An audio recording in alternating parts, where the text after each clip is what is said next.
હે દેવાજ બાપા એકવાર સરપંચ બનાવી દો, ગામની બધી સમસ્યા દૂર કરી નાખું.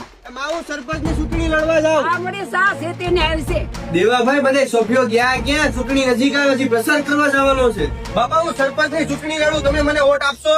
આ તો યુવાન છે, તને વોટ આપશું, પણ તું પછી ગામનું શું કામ કરીશ? તમે મને ખાલી એકવાર સરપંચ બનાવો, ગામની બધી સમસ્યા હું દૂર કરીશ.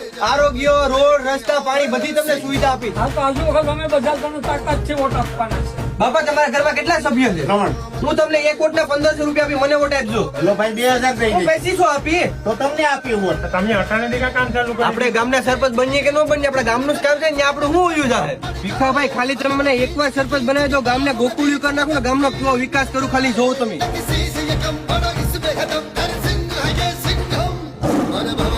ડોહીમાં આપણું ચિહ્ન હશે કુકર, કુકરમાં વોટ દઈને કુકરની સીટી ફાડી નાખો. હા મળી અમારો વોટ તમને જ મળશે. તમે મને ખાલી એકવાર સરપંચ બનાવો, ગામનો કેવો વિકાસ કરું ખાલી તમે જોવો.